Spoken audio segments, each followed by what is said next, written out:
The drop shot, a very technical shot.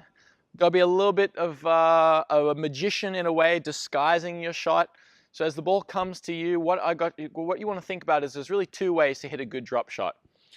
No matter what you do, you're going to have a soft grip. That's the first thing, okay? So I'm going to be soft on my grip. If my death grip was about a 10, holding the racket, you know, my floppiest two fingers was a 1, I'm about a 4, maybe a 5, probably about no more than a 5, even as light as 3. Depends how much you want to do with the ball. The stronger the grip, the further the ball goes, the harder it is to control. The weaker the grip, the less the ball does, okay? It just dies as it hits the racket. So grip the racket accordingly and give it enough push, enough squeeze to get it as far as you need the ball to go. As far as technique goes, if I didn't change my grip, say you had a continental forehand or a Western grip, whatever, there's possibilities maybe hitting a drop shot. Okay, let's do it with an Eastern forehand, right? Federer's grip. So as you're hitting, maybe you could still drop shot with that Eastern grip. All right, you can just soften up those hands, maybe go forwards to that ball and just block it. So instead of hitting through the ball, all of a sudden I'm disguising it and then I'm changing my shot at the last second and I'm just drop shotting. Soft hands, just blocking the ball. You notice I'm not chopping down. It just stops as the ball hits it. It's going to float through and you don't want it floating up high, so watch that angle of the racket and you're just pushing that ball forwards with soft hands slightly, very slight movement. The other way to do it is if you've got that grip, what you might do is as you come back, this is a little bit more common, players change their grip slightly. So what you've done, if I show you this way, is as I'm changing my grip, I've gone from forehand grip, this is how I'm disguising it. I'm not going to hit this regular forehand shot, I'm actually going to turn, disguise it, that slight grip change. So as my racket's moving back, that in midair with one hand, I kind of flip it. So I'm flipping it to more of a continental grip, I'm more of that hammer grip. I'm on top. So as I've turned, I've flipped it, and then now all of a sudden I'm coming under it. It's a little bit easier to hit that spin with a volley grip, or a continental grip. It's that same technique, okay? So as you come through, right, forehand grip, I've switched it, and then now all of a sudden I'm hitting a drop shot. Choose what way works for you, but the concept of that soft hands is definitely the same.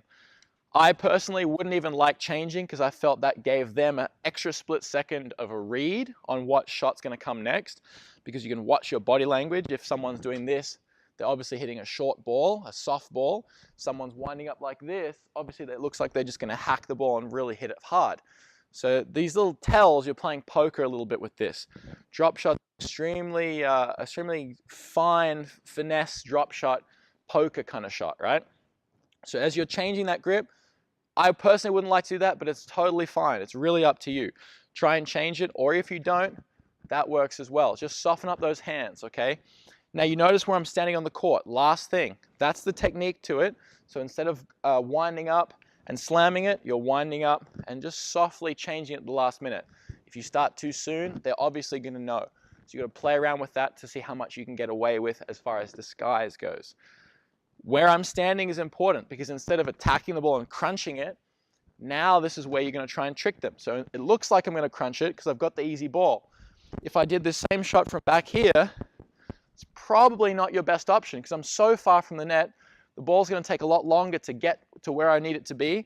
So by the time I've hit the drop shot, the ball mightn't have even bounced and they're almost at the service line. So they're going to get it. So I'm trying to drop shot where the ball takes less time to get to my target, it takes less time to actually bounce twice. So now I'm going to set myself up, I drop shot, I've chosen instead of a crunching attacking ball, even off a high forehand, maybe I just tap it in and change it up. It's a little change up when they're expecting you to slam it, because often what they're doing is when you're going for it, they're backing up. They're trying to get more defensive, give themselves more time. You just change it up, they can't get there. Good luck with that and trying to pick the right time when to drop shot, okay? Last thing with this, if you're doing it off a very fast ball, it's very hard to control. So try and do it when the ball's a little bit slower, like I said with that easy one. So think about those differences. The harder it comes to you, the harder it is to take pace off the ball. You've got to take more pace off, therefore it gets harder. If you've got a softer ball, it's already about the pace you want, and you might only have to take off a little bit, okay? Good luck with that, and practice being a magician.